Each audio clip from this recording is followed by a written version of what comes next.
Welcome to the Brain People Podcast, a show where four mental health experts team up to bring you practical tools for overcoming mental health challenges. The Brain People don't replace your doctor or therapist, but we will give you some extra tools to help you on your journey. So join us as we fight mental illness, one episode at a time. Welcome to another episode on the Brain People Podcast. My name is Dr. Katie Cruz. I'm a licensed clinical psychologist and your host for today, and joined by a dear friend, a colleague, and someone that is going to be sharing a very, very inspirational story with us. One that is on a topic that is not talked about very much. And because of that, I think it carries a lot of shame. And I know you'll speak to that. But Genesis, do you want to introduce yourself? Yeah, my name is Genesis. I work here at Beautiful Minds. And God has blessed me with this story that is now, I'm happy to be here. Thank you for having me. Yeah.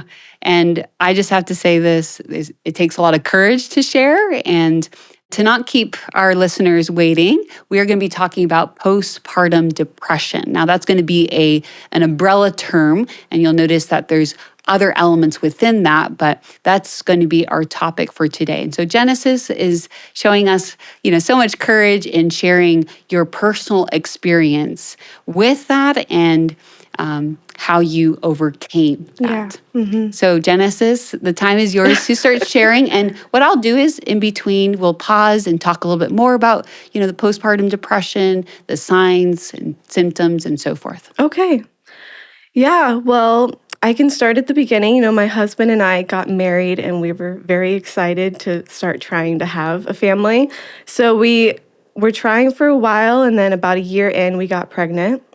And we were excited. So it was totally planned, totally what we wanted, and very, very exciting for us. And what year was this, to kind of paint the context? This was, we found out we got married 2020, the March, the start of COVID, basically. We found out a year later in the midst of COVID. So all pregnancy was very much COVID. And at times, he couldn't even go to my check-in appointments with me. So it was very much... very intense in some ways. Yeah. So during pregnancy, very excited for our son to come. But pregnancy ended up being not what I expected. It was a lot harder than I thought. I think the image that I had for pregnancy and birth and having a child was much simpler than it really is. The Hollywood, yes. You look great, you're glowing, yes. Mm-hmm. easy. Mm-hmm. Yeah, that's what I thought was going to happen.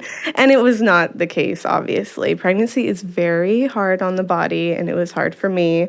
So I was very exhausted by the end, and I was super ready for our son to be born. And I remember just pleading with God, please have him come soon. I'm so ready.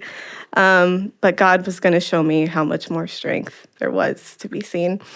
So, we had our child, and prior to having our son, I hadn't heard much about postpartum depression.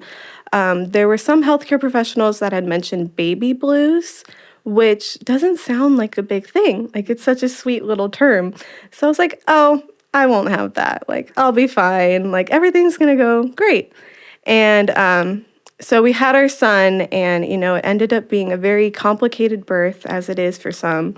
And it was very urgent and, ended up being an emergency C-section, very much not what we expected. And very stressful. Very stressful. Not only emergency C-section, but in the midst of COVID. Yeah. And I forget that part sometimes, but that definitely was added so much more because it was just during the birth, it was just me and my husband. No one else could visit. It was very restricted, and it added a whole nother element to it, definitely. But it just ended up not being what we thought it would be. So it was very intense time, very hard emotionally, physically. My body had gone through so much. My brain is in shock to what happened to us. And thankfully, our son was born very healthy. So very glad that all that went well. But then then you go into taking care of your child. You go home and you're exhausted. And I just didn't know, which is that's how I learned, you know? So everything was very much a shock. And it was very hard for me to not be sleeping, taking care of our son all night long. I also was diagnosed with postpartum preeclampsia. So it was super intense. I just wasn't feeling well at And all. what's that for our listeners Right. that don't know? It's basically high blood pressure caused by pregnancy. So that was something we had to keep an eye out for the following days after. And then, And that just adds to the point of like how much your body was going through yeah, in addition to yeah. the emotional and stressful kind of Yes, aspect of yes, it. was like added to how intense it felt for my mind. Um, so then so we're home, we're taking care of my son, and I start to feel like anxious. I'm basically feeling anxious all the time. Like there's very little joy I'm experiencing with our new child. I'm just constantly worried, constantly exhausted. And I remember the middle of the night having a thought like, I wish I could just go back to how my life was before. Like, and just seeing that as an option. That was, even though it wasn't an option, this was our life now, you know? Did you have any like reaction to that thought? No, No. no, I Okay. didn't. I just kind of came and gone, and yeah, and I just continued on. And then about 5 days after having our son, I actually had to go back to the hospital and be admitted because the preeclampsia got kind of intense, and I had to be admitted and treated for a few days. So I'm in the hospital, and our son is home with my husband, and family's helping as well. So that was a blessing to have them. I'm at the hospital, and for the first time, like people are taking care of me, and I feel relieved to have a break. And my mind is still searching for like an escape from what I feel like is so intense. So in that moment in the hospital, I had the thought to suffocate my son and to bury him. And that thought came and gone at the time. And I didn't think anything of it. It was just a thought that came.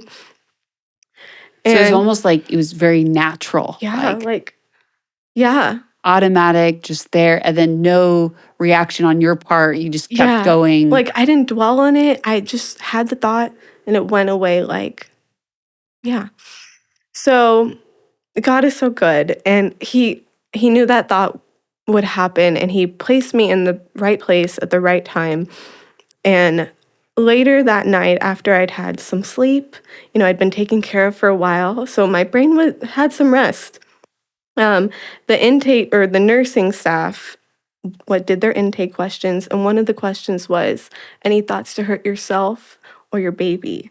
And after having had that rest, my mind is more clear, and I just immediately broke down. Like that's when I realized I had those thoughts, and that really shook me. It made me very fearful of myself, and I began to not trust myself. I was put into shame. Like I just felt so ashamed and so guilty and just very not well. And let's just pause for a moment Yeah. because that takes a lot of courage to just say that out loud. Yeah. And, Genesis and I were having an offline conversation before all of this, and you had asked me, like, do I just share kind of broad strokes of, that I had the thought to hurt my baby, which is often the question that's asked. And I appreciate that you were willing to, be vulnerable and say, like, not just hurt, but a very strong word Yeah. in which still at this point, Yeah. like how long has it been now? I'm trying to do the math. I mean, almost 3 years. And it's still hard to say out loud. Yeah. I mean, I've healed so much, but it still hurts. It's not a very happy story. Yeah. Because like many women, and this is part of why we want to have this episode, is if a mother out there has, or a parent as well, right? Not just mothers, but especially mothers, has a thought like this. Yeah. And I appreciate that you shared that in the moment, it was just so natural. You'd even think twice about it.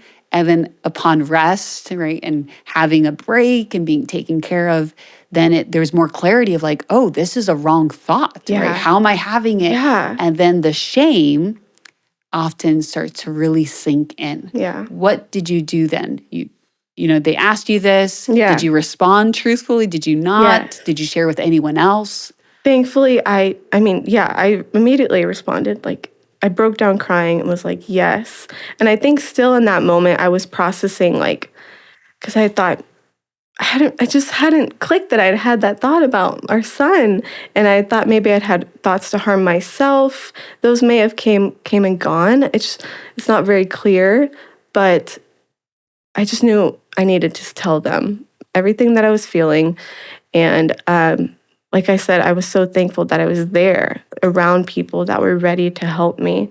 Because as soon as I did, they took the next steps and to get me connected with psychiatric help while I was there in the hospital, still getting treated for preeclampsia. So it was like dual treatment, which was such a blessing to have. And I'm glad that, you shared what their response was, because I could imagine a woman maybe being afraid, like, if I share this, are they going to take my baby away? Are they going to, kind of these catastrophic thoughts that if we've never been in that situation before, I could imagine it would be easy to be afraid if I share, what then? Yeah. And if you just hold on to that fear, you're just keeping it inside and that fear is going to grow. Yeah. But yes, they were super supportive. The nurse I had was amazing. And so I also, being an employee here, was connected to, Dr. Bynus, to everyone here. So I was able to connect with Dr. Bynus over the phone as well, someone I trust, someone that knew me already. And it was reassuring and comforting to talk to someone I knew already to get that assessment as well. So at this point, did you know that you were suffering from postpartum depression? Did someone tell you? Did they educate you?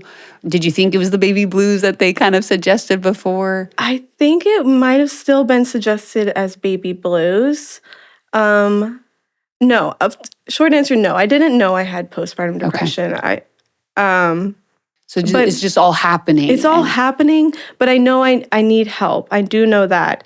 And I know the thought was not, they quickly labeled it as an intrusive thought, which was very comforting, in that moment. Like, yeah. It's intrusive, unwanted. Yes, because I didn't know how to voice, like, I don't want to do this. I don't want this thought at all. And she used the term intrusive, which was my first hearing of that. Yeah. And it was super comforting. Like, yeah, that's exactly it. Because it's hard. It's my thoughts. Yes. I thought it. So yes. how it could must this be me? Yeah. Exactly. Mm-hmm. Yeah. So next, they got me set up in an intensive outpatient program virtually because it's COVID. Yeah. So I'm back home. Preeclampsia is taken care of for the most part. And I'm just going to IOP every day virtually for about 2 weeks, which was good for me at the time. It was good to be with others struggling, not maybe specifically with what I was, but others that are just struggling with mental health, and to be taught, CBT skills, reframing, and that thoughts can they're just thoughts. Yeah. And that's really helpful for anyone to learn, because there's a whole spectrum of intrusive thoughts. And it can be as extreme as you mentioned, which some people would be like, I would never. And it's like, no, it has nothing to do with who you are that determines these thoughts. It can be as small as it's often heard, you're driving down the road and you're like, what if I just, drove into this tree? These are intrusive, many times unwanted thoughts that are just thoughts. So you meet with Dr. Bynus, what's next? So first he assured me that these thoughts happen. It's not uncommon, but it's still something to address. So it was good to hear that, other moms have had these thoughts. And then he suggested that I change my diet. At the time, I wasn't very intentional with my diet. And so he suggested Mediterranean diet. And I just did full on switch. I was like, I'm going to do what I need to do to try and get better. And then supplementing a number of vitamins. I I also met with another provider here and got established with him as my psychiatric provider. And he got me on a number of supplements and vitamins to kind of get my mind more balanced. And then sleep, trying to plan sleep. And one thing I remember Dr. Binus saying is take breaks from baby. And that's something I still remember to do. That was very helpful. So that's how I got started. That's kind of those the first things I did, and then following that, getting back into routine with a child at home with my husband. More structure. Yeah, back into the real world kinda, but it's different because you have a kid now, and it's your whole mind is everything is shifted. So getting back into structure, I started to do therapy very consistently here at Beautiful Minds and with Katie here. And it's that was very helpful for me. I needed to tell the story, get it out of my mind, and then also talk about the thoughts that I had had. And therapy is there for a reason, and mental health providers are here for a reason. And after you recognize that you have that thought, you should tell someone. Don't keep it to yourself. That's why we're here. Yeah. And I love the progression, right? So a big part of, of treatment is kind of the stabilizing through sleep, exercise, diet, these other things to clear your mind, which prepared you in a perfect way. I love it when I get clients who are already doing all those things, right? It makes my job a lot easier. So but especially because, and we'll go there in a moment, those are the things that are contributing to the postpartum depression, right? In ways that your body itself is going through so much. And so some people think, oh, this is a mental disorder. I just need to do things related to my thoughts, but the body's connected to the mind. So wonderful progression of Dr. Binus and then, your other provider really kind of creating a strong foundation for you to then build from. And then in therapy, one big component is education, right? Education normalizes what you're going through, kind of starts to remove some of the shame. So is it at this point in which it became more clear to you, this is not baby blues, this is postpartum depression? Yeah. I think so. I think it did take quite a bit for me to fully recognize, oh, I have postpartum depression and anxiety, and I actually have this diagnosis, and it is much more severe than just baby blues. Because baby blues, I believe, can last a couple weeks for some moms, but mine it lasted for about a year, I would say, until I really felt balanced again. Yeah. And I'm glad that you distinguish that because postpartum depression is a disorder, right? Now, I'll do a little bit talking, you can rest. What exactly is postpartum depression? And, it's helpful to hear your story because many of those symptoms are within, the criteria of postpartum depression, but it's actually not a separate diagnosis from major depressive disorder, right? MDD, it's a qualifier, kind of a specifier within, because it shares a lot of the same symptoms as depression, right? So for those, that think about depression, right? Depressed mood, loss of interest or motivation, right? Impact on our sleep, impact on our diet, concentration, right? All these different elements. But then, right, there is a very specific component that is not just a general mood disorder. It's very specified, very connected and related to pregnancy. And so one thing you started to highlight kind of what you did to counter that, but we can think about in the reverse sense, what contributes or what makes someone vulnerable to postpartum. You want to mention some of those things that you identified for yourself, and maybe I can add to it. Yeah. So many things. I mean, the lack of sleep is a huge thing. Sleep is so important, and then the physical healing that your body is going through. I mean, the shock that your body goes through when you give birth, and then also the healing process itself is also intense. So depending on the birth you have, I mean, any birth is going to have a recovery. So that, and then diet, depending on the type of diet you have, not being educated on the signs of postpartum depression, And then just the shock of how intense it can feel to take care of a new child. Yeah. And then a big component related to the body is Yeah. hormonal changes, right? Yeah. Like people don't recognize how much is changing in your body. Yeah. And hormones alone will really shift one's mood.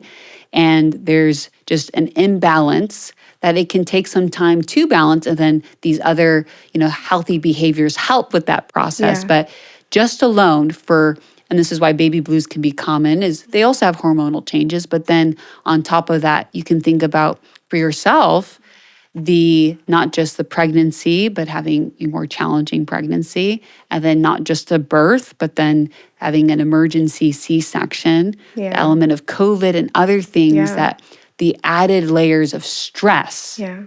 And so mothers may not go through the exact experience that you did, but they might be, yes, having those hormonal changes, behavioral changes. Yeah. And some, you mentioned having, the support of your husband. Yeah. But women who have less support, whether they're a single mom or having a, unhealthy marriage, Yeah. or maybe having a good supportive marriage, but having less family support, the more that you feel alone. And you mentioned like you have a supportive husband, but even Yeah. times where he wasn't able to come with you, Yeah. or with the COVID situation restricting social support. Yeah. Definitely. Now, also just kind of to rewind a little bit, what were your personal kind of first signs of postpartum depression? Well, what I see now as the first signs is the constant anxiety I was feeling, very little joy I was experiencing with our new son. It was just a constant worry. And then, And that can be sometimes shocking because it's like if you're anticipating having a baby and then you have a baby and you're not excited or you're not that joyful, that can also be shaming. yeah, like, why am I feeling this? It looks like other moms are happy. Like, yeah, And it's definitely. really important to talk to someone about that. Definitely. Right. But hopefully, even just by this episode, Yeah. people can recognize it's more common, right? Because you could walk around smiling, right? I'm holding my baby, but internally feeling something different. Yes, yes. And I hope that this encourages more moms to voice it if they feel Yeah. they need to, and bring comfort to the other moms that this is very common. Yeah. So exhausted, very little joy, anxious all the time. Yeah. And then that thought I wish I could go back to how my life was before.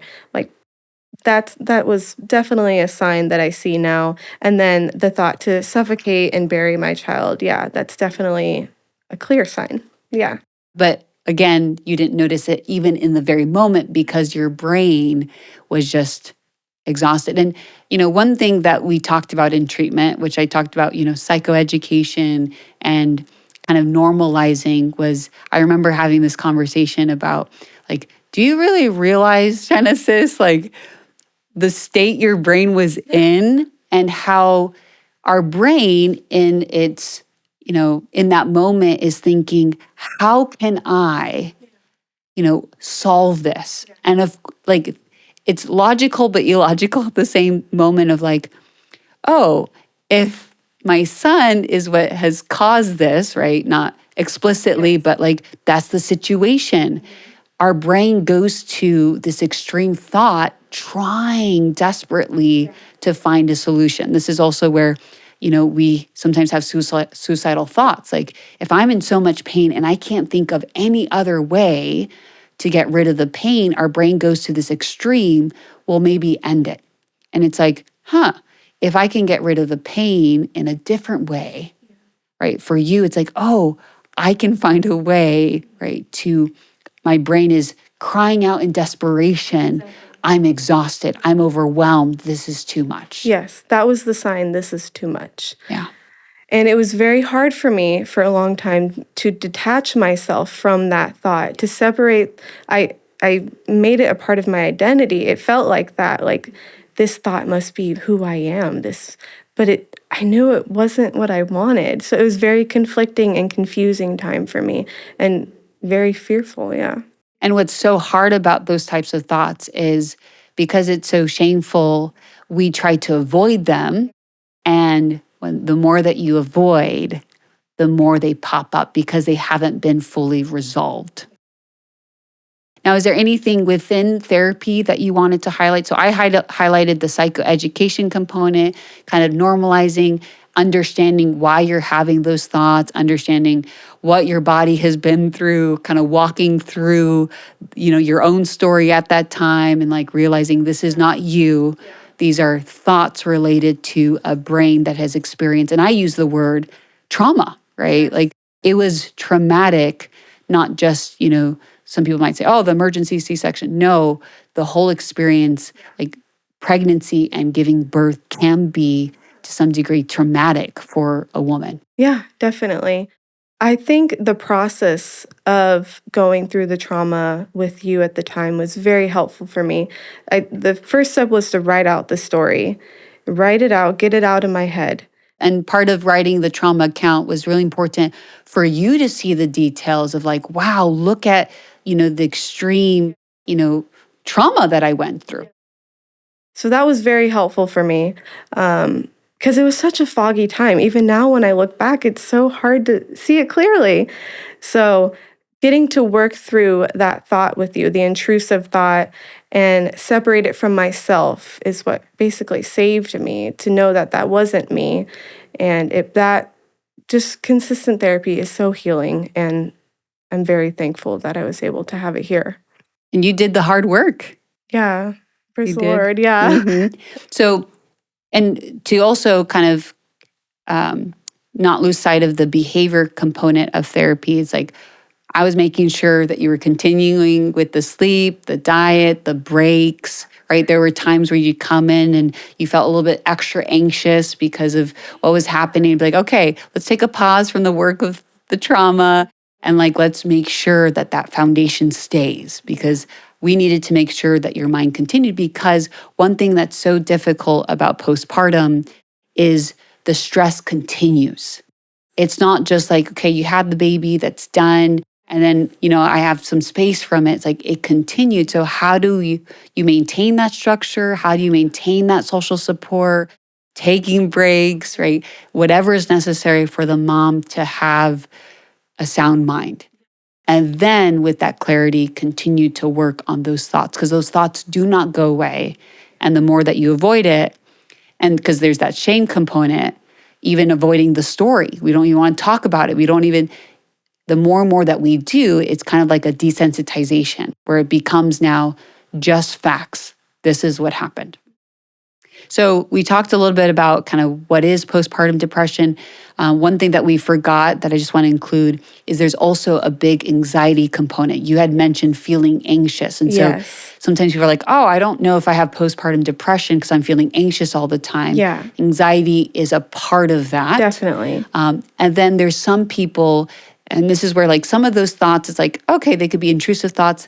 They have also kind of a delusional component where some women experience a full psychosis. Yeah. And, we didn't mention this, but sometimes if women have a history of mental health disorders, that could be exacerbated in pregnancy and with childbirth, or if they have a family history. And oftentimes, like bipolar, for example, they could actually have a manic episode and can be more prone to some of these things as well. So we talked a little bit about what's postpartum depression and then kind of the signs of it, especially for you, and then treatment. Anything that I'm missing? Yeah, I mean, I think for me, I definitely experienced some depression throughout it, but anxiety was the main struggle for me. It was like a restless energy within me that I couldn't shake. It was just a constant anxiety. And I do think, because, eventually you get more sleep. Your baby starts to sleep more. You have people helping you. I mean, this was my case. I learned to ask for help and to use the people around me. And I'm very thankful for all the people that I had and sleeping a bit more. But the anxiety was still there. And that shows how hormonal it can be. I mean, it lasted, almost a year. And it just shows how much your body is going through at that time. Did you have any anxiety or, like I mentioned, kind of pre-pregnancy or any mental health struggles? I did. And I had some depression, but it was very much where I never thought much of it. I a little bit of therapy for like college and minor things, but nothing that I realized at the time needed to be treated with. But yeah, definitely signs that made me more prone. Yeah. Because that's a good, point for others who are listening if they're wanting to prepare for pregnancy, right? Because many times doctors will talk about, preparing for pregnancy, do your labs, make sure that you're taking your prenatal vitamins, all these things related to the physical body. But it's also important to have therapy before. Definitely. To prepare yourself and to have as much of a sound mind as you can.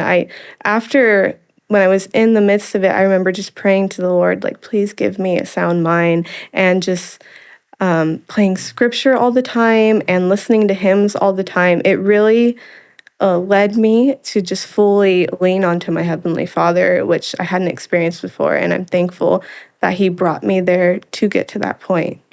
And I know that part of our treatment together was also wrestling with some of like the difficult spiritual questions of like, why God, right? And, why is this happening? Which is those existential questions that we have during traumatic experiences. And it was a blessing for me to see you growing. This is where we talk about post-traumatic growth, right? That you can grow beyond, what you could even expect, where it's like this bad thing happened, but God could allow that in order to know that you will grow and strengthen character and you've really changed as a person. Yeah, definitely. This experience has definitely molded me and led me to where I am now. My hope is that if you have experienced this, if you know someone who has just to reach out for help and to know that I know that it can feel dark right now, kind of, and you can be pretty fearful of just what you're feeling, but know that there's hope. There's goodness and growth on the other side, and lean into God. I mean, And I appreciate you saying that, because sometimes as, mental health professionals, we're like, have hope. And a person's like, what do you know about this, right? Because when you're in it, right, you only see darkness. And so you are a testimony of, I have been in the darkness. You didn't see it. I was telling you, right? There's hope, there's hope. That's right, And then now you're on the other side. And, circling back to what we mentioned before, what does healing really look like? Does it mean that you right now have zero anxiety, zero depression, zero mental health struggles? Like, it's so easy for you to talk about your testimony. No, of course not.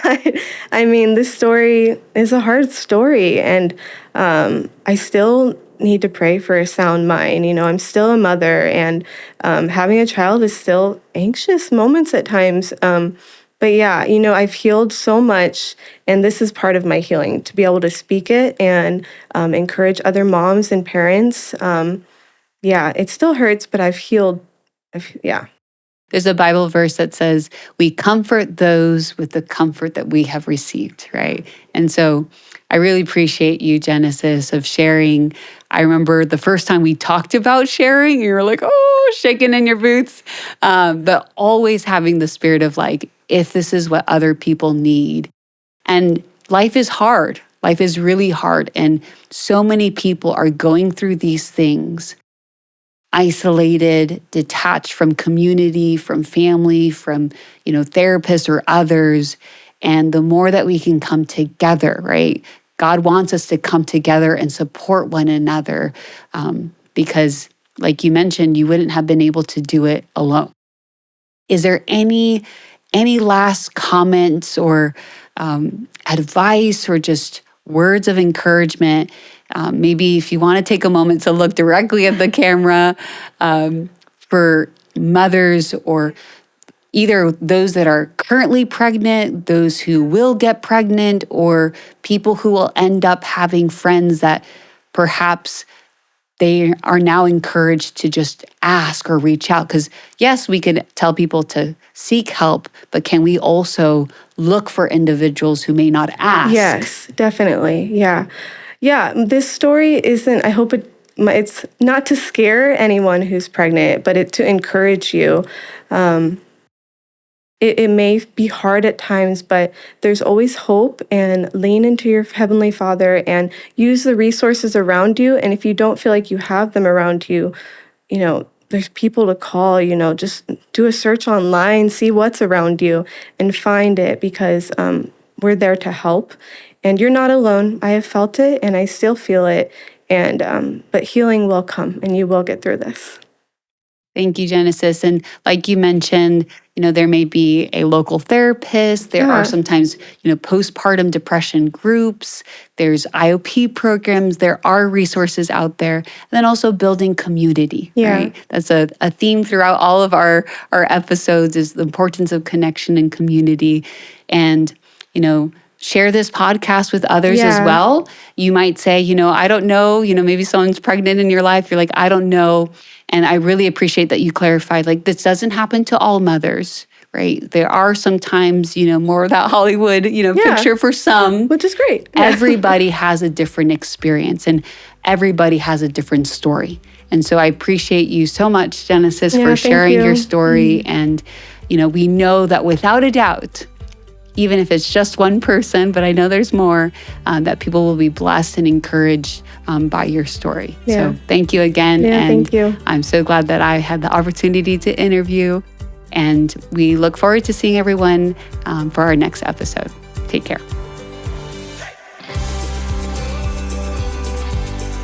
Thanks for listening. If you enjoyed today's episode, please like and subscribe. Your engagement will help us reach more people who need encouragement. To hear more episodes, learn about our other mental health resources, or support us financially, visit thebrainpeoplepodcast.com.